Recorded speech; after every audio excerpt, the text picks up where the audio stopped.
Mercredi, l'Assemblée populaire nationale a adopté, à la majorité comme toujours, deux projets de loi.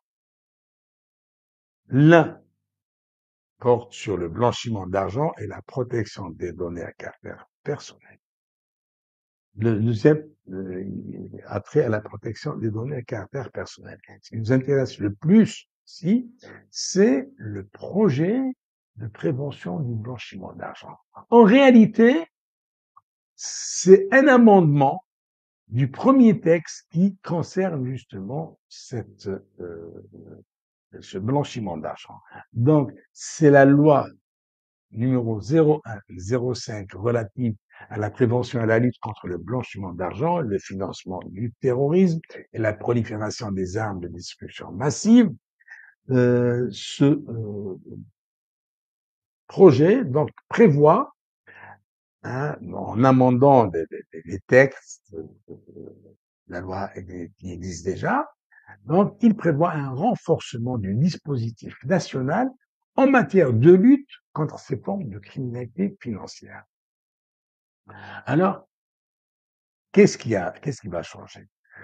Parmi les dispositions figure l'élargissement des missions de la Commission nationale d'évaluation des risques.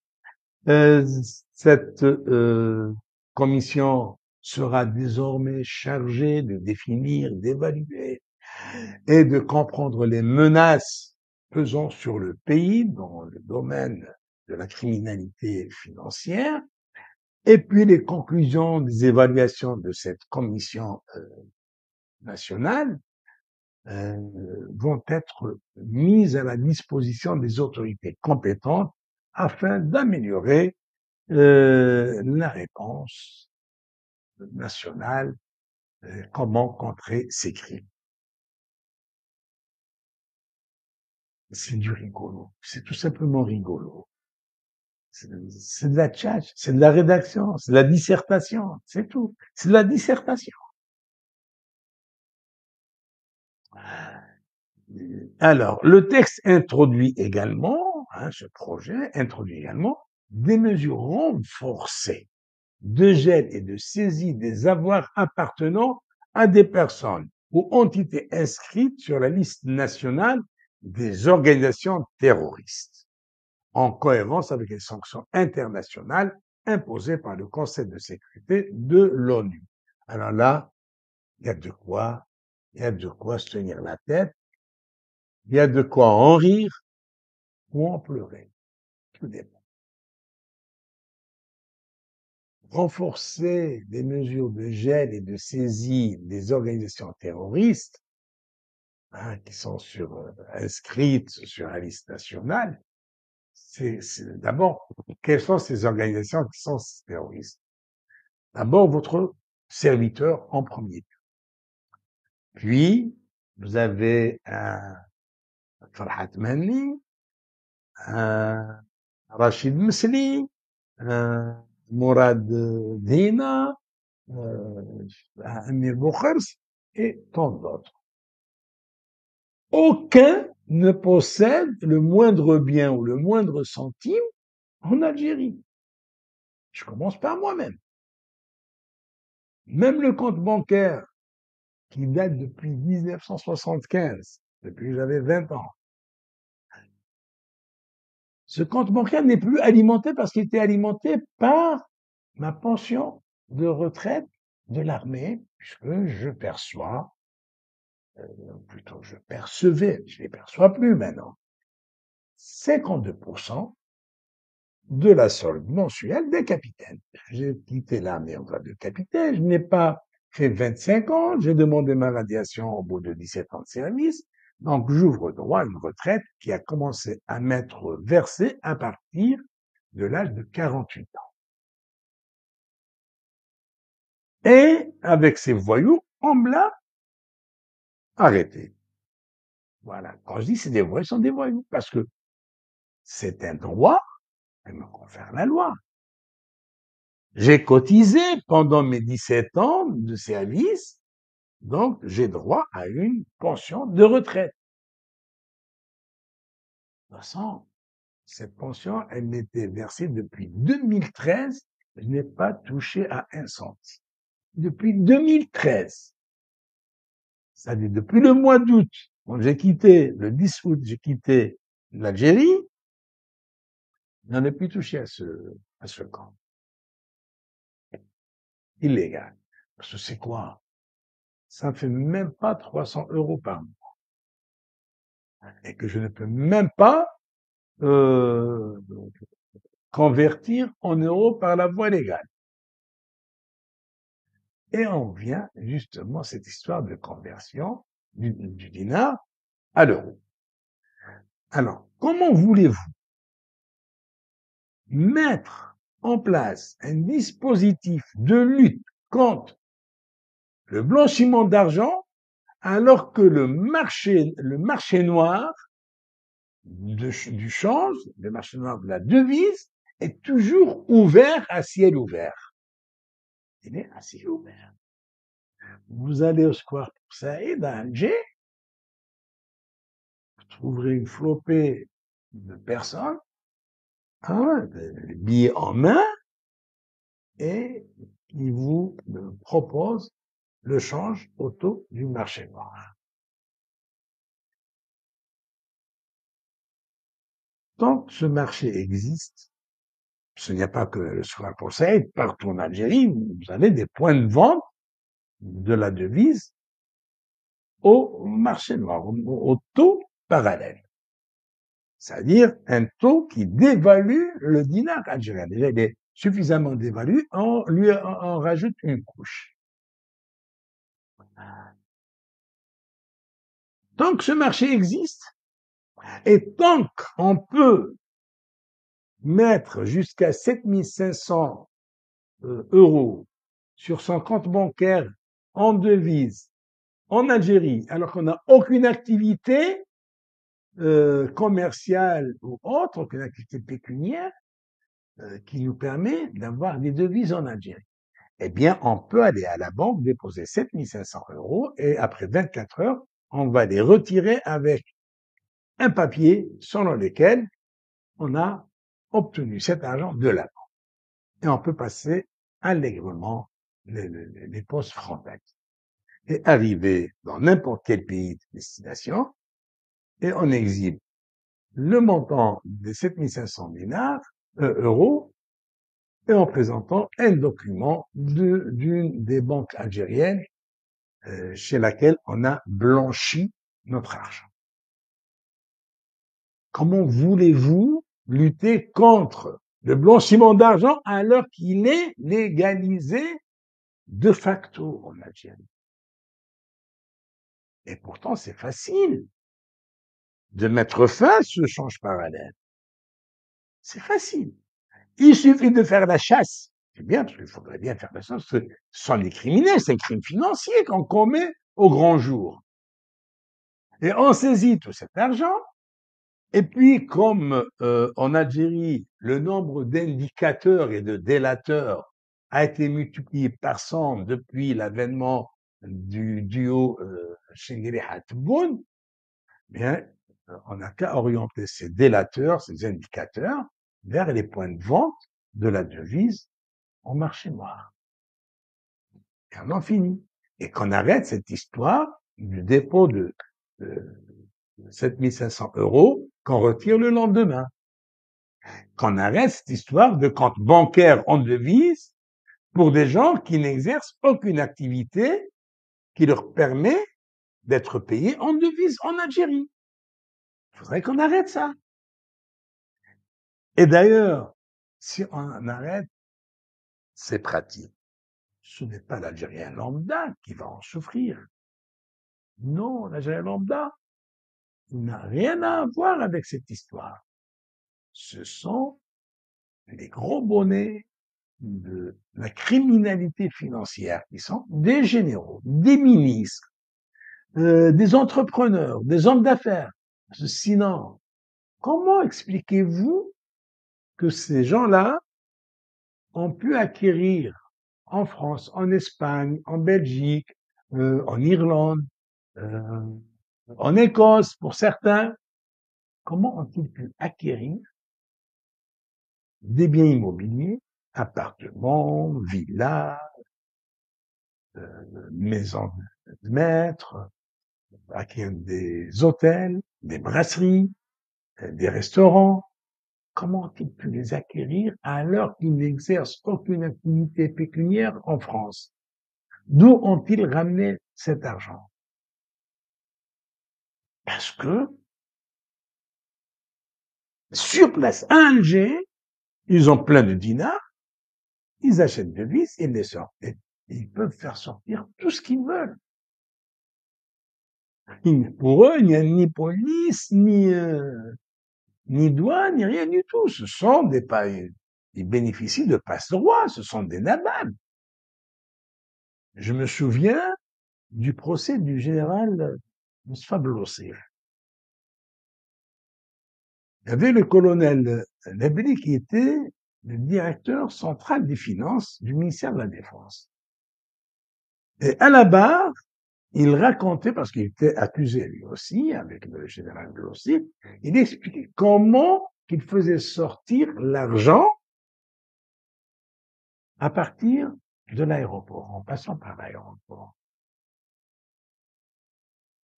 Ben, il dit, j'ouvre le coffre, au ministère de la Défense, j'ouvre le coffre, je remplis la mallette, et je me rends à l'aéroport, et je passe.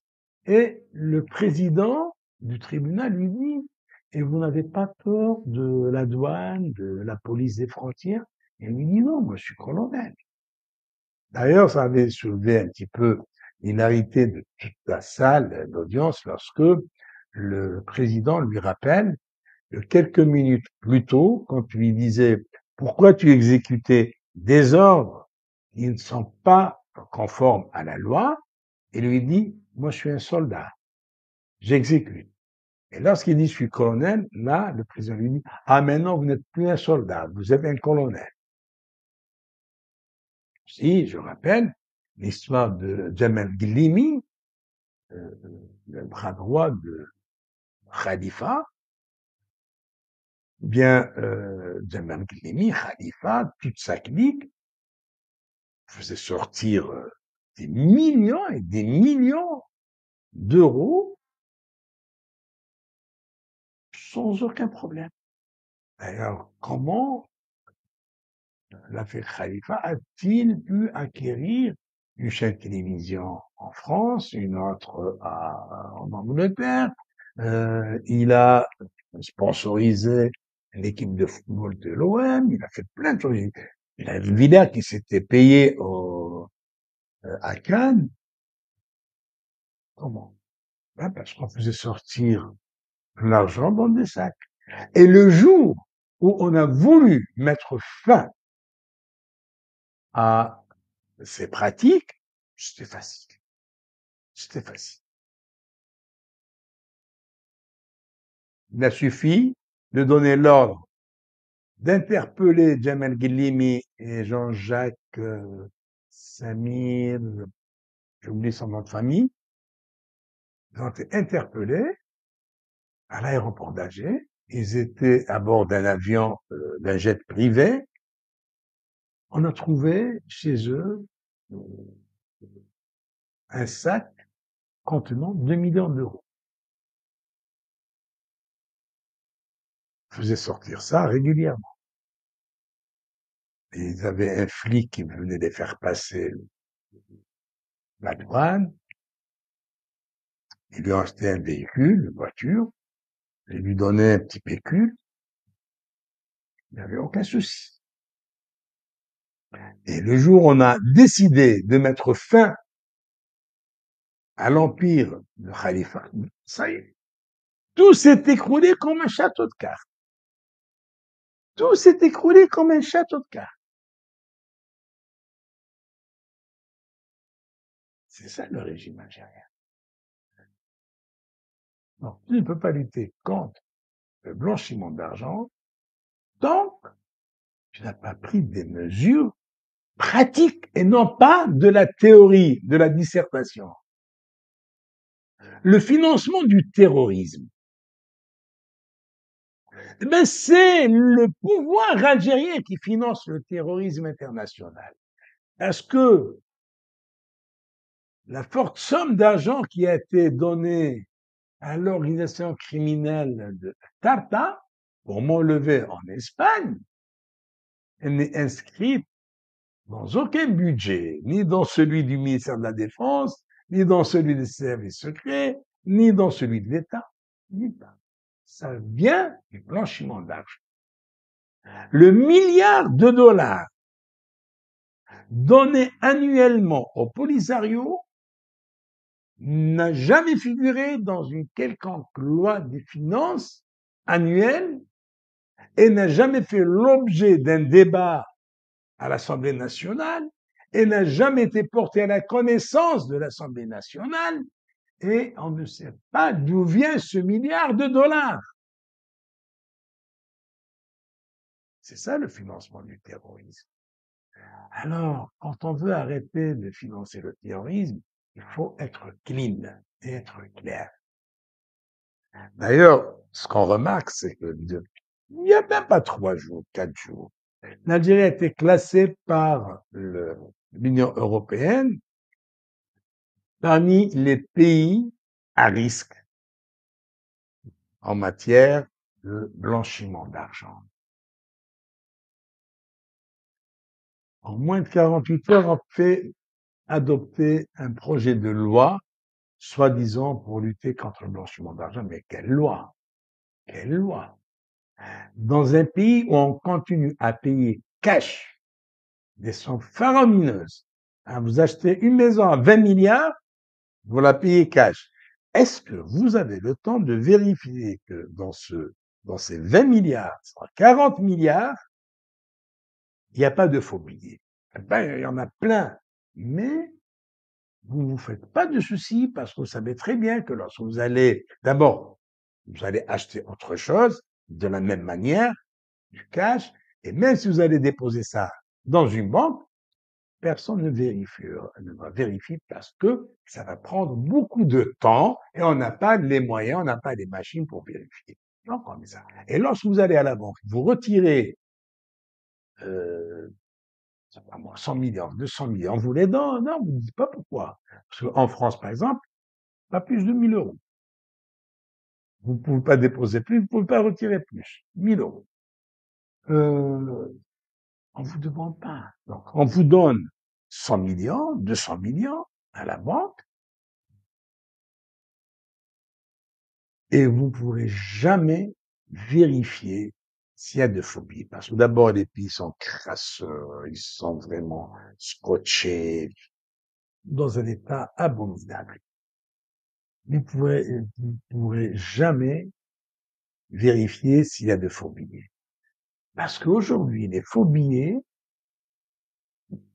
ils sont dans le circuit bancaire. Terminé. En Algérie, les faux billets sont comme des vrais billets. Et c'est pour ça qu'on fait de notre mieux en Algérie pour blanchir cet argent, le transformer en devises, en euros. Et tant qu'on n'oblige pas les gens à payer par carte bancaire, par chèque, par virement, on ne pourra jamais prétendre lutter contre le blanchiment d'argent. Quand vous allez en Mauritanie, considéré comme un pays beaucoup moins développé, plus sous-développé que l'Algérie, mais en Mauritanie, on paie avec son téléphone, on paie avec une carte bancaire, on paie par virement et on paie pas cash. Vous allez au Maroc, de même en Tunisie. De même, hier, je regardais une émission télévisée, une chaîne de télévision tunisienne, et on montrait des gens qui entraient le festival de Hammamet. Donc les gens entraient pour voir un spectacle, ils n'avaient pas de billets en main, ils avaient leur smartphone en main. Ils passaient le smartphone et ils rentraient. En Algérie, ça se fait pas, ça. En Algérie, c'est toujours le cash. Lorsque un organisme de l'État, l'OPJ, quand il vous vend un appartement, et vous lui ramenez un chèque certifié, il refuse. Il veut du cash. Il veut du cash. Voilà. Donc, allez lutter contre le blanchiment d'argent cette manière. Merci de votre attention et à bientôt. Au revoir.